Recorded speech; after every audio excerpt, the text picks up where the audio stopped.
A graça e a paz do nosso Senhor e Salvador Jesus Cristo. O texto de Salmos, capítulo 46, e o verso 1 diz o seguinte: Deus é o nosso refúgio e a nossa fortaleza, auxílio presente nas adversidades. É com essa certeza e com essa convicção que ontem nós nos reunimos com a liderança da igreja para pensarmos acerca de tudo que tem ocorrido no nosso país e como a igreja vai se comportar a partir de então. Queridos, Deus tem nos sustentado até hoje e vai continuar nos sustentando. O salmista é muito claro em dizer que Ele é o refúgio dele. Ele, Deus, é o auxílio bem presente nas adversidades. Então eu tenho convicção que Deus continuará cuidando, como vem cuidando de nós até hoje. Já enfrentamos algumas situações bem difíceis. Eu sei que essa que está ocorrendo no momento, acredito ser uma das, ou a mais difícil até o presente momento. Mas também tenho certeza que Deus vai continuar cuidando de nós. Diante disso, ontem nós tomamos algumas medidas que eu quero compartilhar com vocês. Mas antes de pensarmos sobre essas medidas, eu queria conversar um pouquinho e alertar e tranquilizar os corações acerca do que tem ocorrido no nosso país. Hoje nós estamos com um vírus que está considerado como pandemia, que já chegou no nosso país e principalmente no nosso estado de Pernambuco. Nós já temos o primeiro caso daquilo que os médicos e toda a equipe de saúde tem chamado de transmissão comunitária aqui no estado de Pernambuco, e por conta disso o alerta ficou ainda mais firme em algumas decisões e recomendações. A transmissão comunitária quer dizer que não se sabe a origem, de onde essa pessoa pegou. Esse caso não é possível identificar. Ela não teve viagem para fora, para nenhum dos países que tem a doença, nem tampouco teve contato com ninguém que veio de fora. Então isso significa que o vírus já saiu de um grupo e agora está de certa forma espalhado pela cidade do Recife, que é quem tem esse caso, e não é mais possível identificar-se. Diante disso, o governo do estado decretou que reuniões com grupos de 50 pessoas estavam canceladas. Decretou o fechamento das academias privadas e públicas. Recomendou o fechamento das igrejas. O presidente da Convenção Pernambucana, o pastor Alberto, domingo, do sábado para o domingo, colocou um vídeo recomendando que todas as igrejas fechassem e fizessem transmissões online. O presidente da Convenção Nacional Batista, nosso diretor executivo, pastor Sócrates, também postou um vídeo ontem recomendando que todas as igrejas batistas não tivessem mais culto presenciais, só transmissão à internet. Qual é a preocupação, irmãos? O vírus, a taxa de mortalidade é em torno de 20%. Em torno de 20%. Significa que 80% das pessoas que pegarem o vírus não vão falecer, não vão ter nenhuma complicação séria. É isso que os órgãos de saúde, o governo do estado tem colocado em suas notas. O grande problema é o grupo de risco. O grupo de risco que é pessoas acima de 60 anos de idade, pessoas que têm dificuldade respiratória, pessoas que são cardíacas, pessoas que são diabéticas, porque se pegarem o vírus, com certeza o quadro delas vão piorar, né? Vão se agravar, podendo chegar até ao óbito. E a transmissão básica do vírus se dá de pessoa para pessoa, um espirro, uma tosse, falando, você pode salivar e a saliva pegar em alguém e essa saliva, estando você sendo portador do vírus, pode passar para outra pessoa. Então, a preocupação que a gente deve ter, e aí a gente tem que pensar no que Coríntios capítulo 13 diz, que quem ama não busca os seus próprios interesses, ele pensa no outro, ele se preocupa com o outro, são exatamente nessas pessoas do grupo de risco. Talvez você não tenha, mas a maioria vai ter alguém de idade em casa. Você pode ter sua mãe, sua avó, ou um filho, ou um marido, ou alguém em casa que se encontra dentro desse grupo de risco. E aí talvez você não tenha problema nenhum, mas levando esse vírus para casa, você pode contaminar essa pessoa que faz parte do grupo de risco e ela pode até chegar a óbito, né? Pensando no âmbito da igreja, a gente tem várias pessoas acima de 60 anos de idade.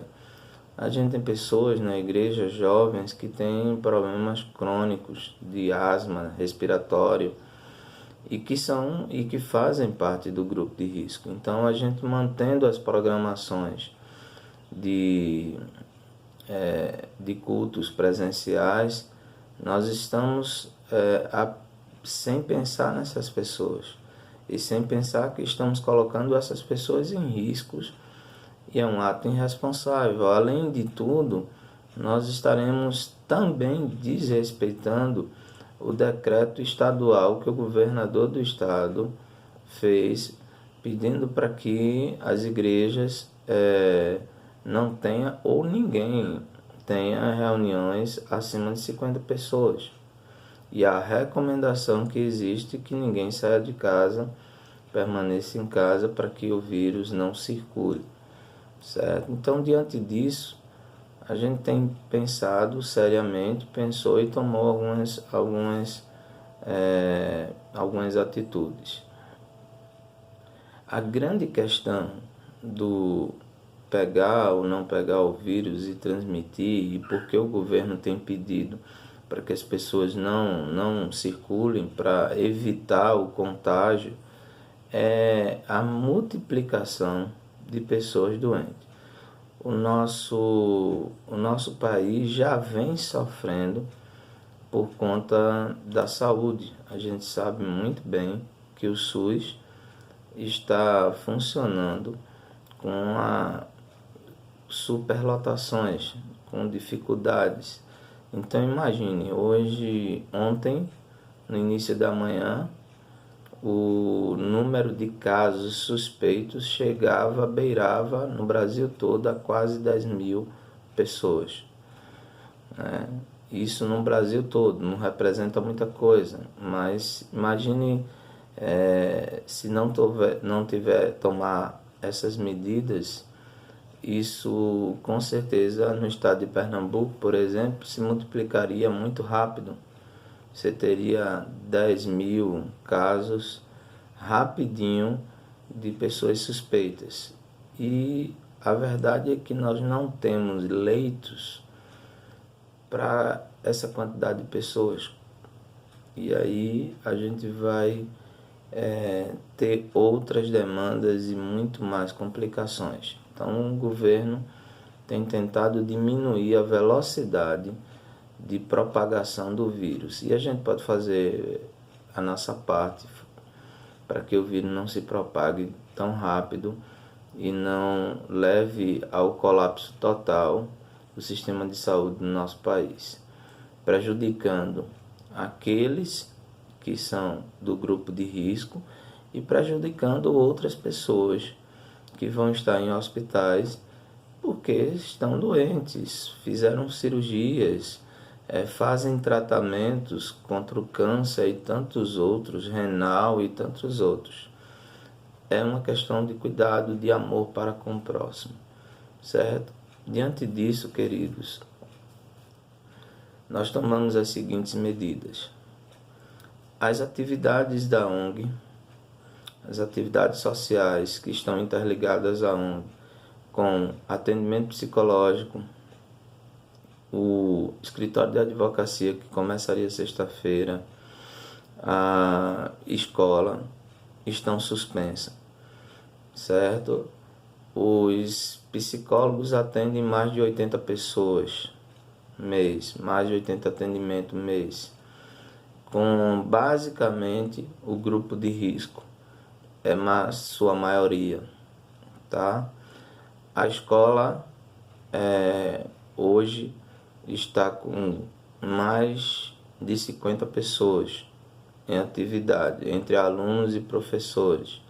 Só em uma sala de música nós vamos ter 2 turmas de 15 pessoas.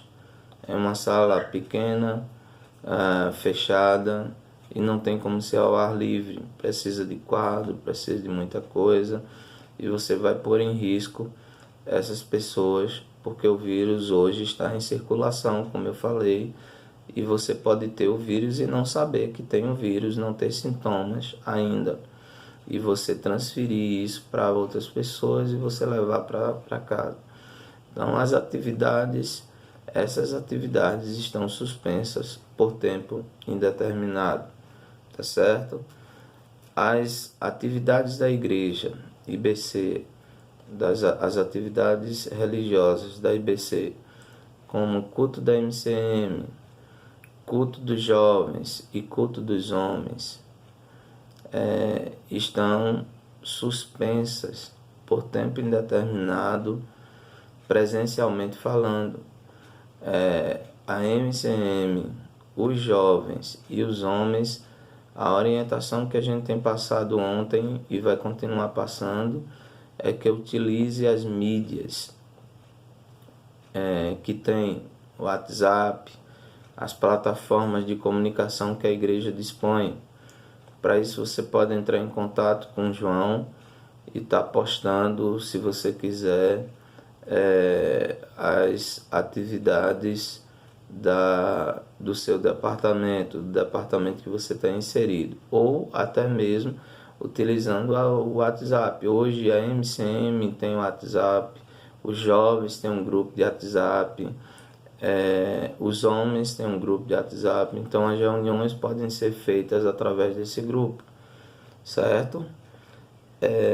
Os cultos de domingo e quarta-feiras serão realizados da seguinte forma: não haverá escola bíblica dominical nem culto matinal.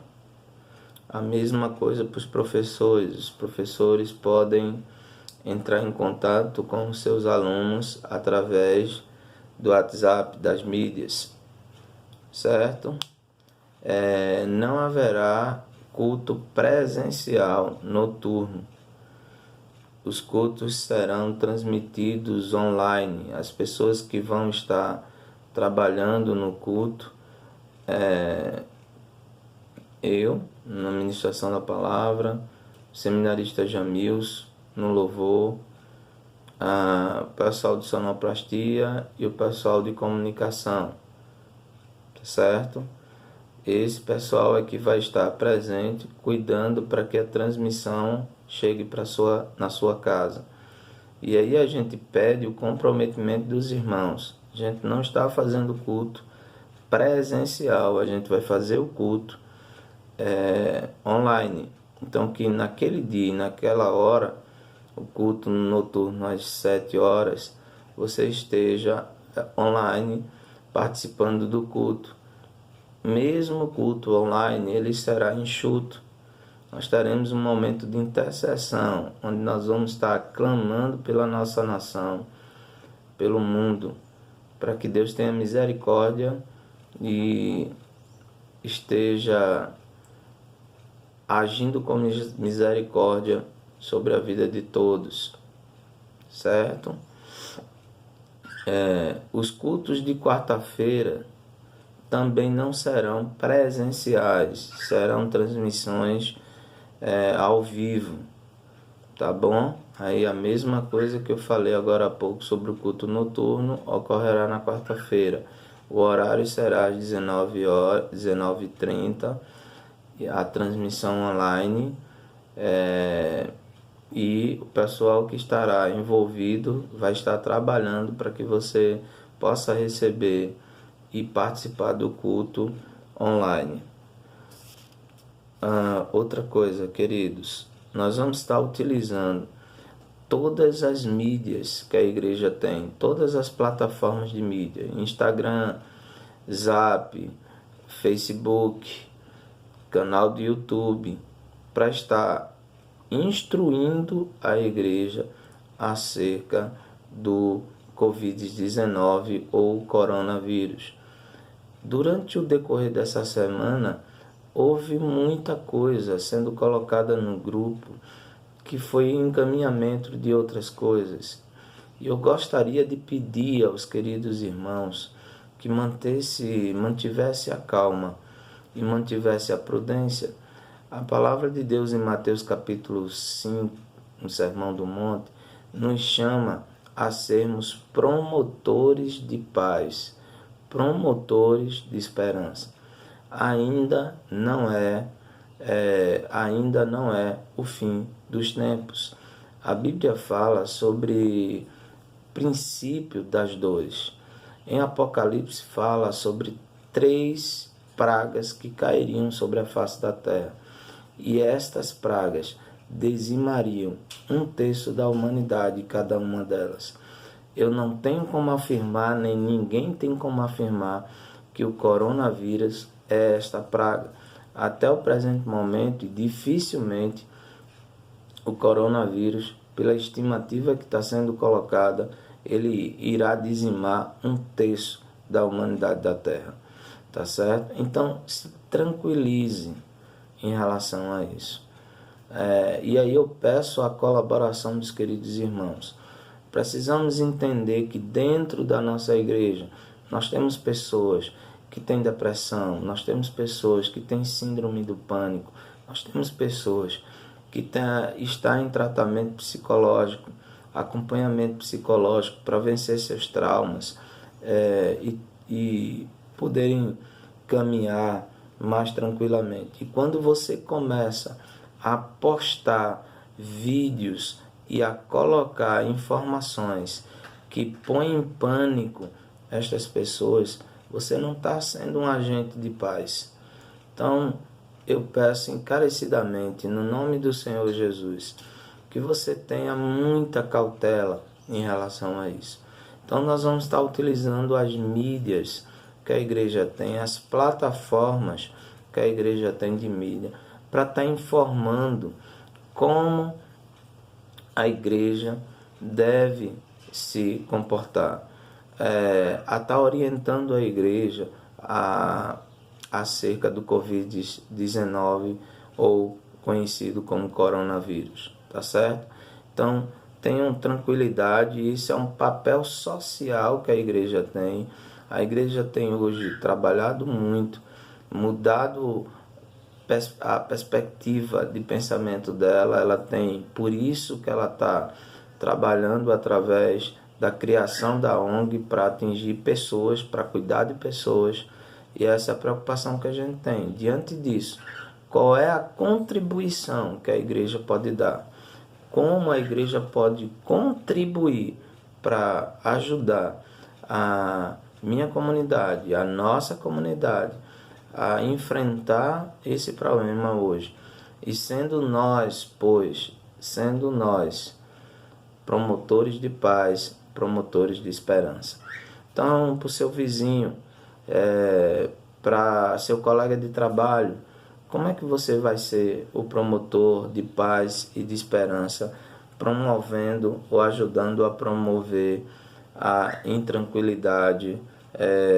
Então pense nisso, tá certo? E a igreja vai estar utilizando essas plataformas para orientar os seus membros e os seus congregados a enfrentarem isso com muita tranquilidade e sabedoria da parte do Senhor Deus. Então eu estou convidando você a estar pegando essas informações e ser cada um de nós os promotores de paz e de esperança, certo? Que é isso que Cristo espera da nossa vida. Nós precisamos também entender porque o apóstolo Paulo nos chama a responsabilidade social que nós temos. E aí ele diz que sejamos nós responsáveis como cidadãos. Então isso faz parte da cidadania que temos aqui terrena, mas que a nossa vida não consiste apenas nesta. Nós temos convicção que vamos morar nos céus, tá? E isso tem e deve promover em nós a paz. Outra coisa, diante da não atividades presenciais, é muito possível que a gente tenha um impacto financeiro na vida da igreja. E aí eu estou gravando esse vídeo não é para ninguém, é para você, membro e congregado. Então, no final do vídeo vai estar aparecendo a conta bancária da igreja, a agência, conta lá. E aí você pode fazer a sua transferência do seu dízimo para essa conta bancária, tá certo? E mesmo que você não tenha acesso à conta bancária, nós vamos estar disponibilizando um dia e uma hora para que você se desloque, e aí eu só recomendo essa deslocação até o templo se for estritamente necessário. Se você realmente não puder fazer uma transferência bancária online, tá certo?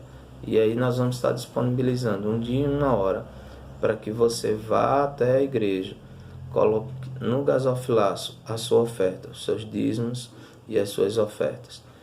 Por quê? Nós estamos, e ontem estávamos conversando, nós temos obrigações para honrar ao longo do mês. Obrigações já assumidas no início do mês e obrigações que são permanentes. Luz, água, pessoas da igreja, que a assistência social aos membros da igreja não vai parar, que precisam, e a gente precisa ter condições para poder ajudar esses irmãos, tá certo? Esses queridos, e manter a igreja durante todo esse tempo com as suas manutenções necessárias para que ao voltar às reuniões presenciais não haja nenhum dano ao seu patrimônio, tá bom? Então assim, eu quero contar com a sua colaboração. Mais do que nunca, você tenha em mente a responsabilidade de membro da igreja. Tudo que conseguimos até hoje é graças a Deus, mas é graça também ao empenho e ao esforço de cada um dos queridos irmãos. Então que Deus nos abençoe nessa jornada, que o Espírito de Deus esteja presente e sempre presente em nossas vidas, e que a paz do Senhor Jesus não falte em nossos corações. Só relembrando, domingo o culto será transmitido online. Até o próximo encontro. Deus abençoe a todos, em nome do Senhor Jesus.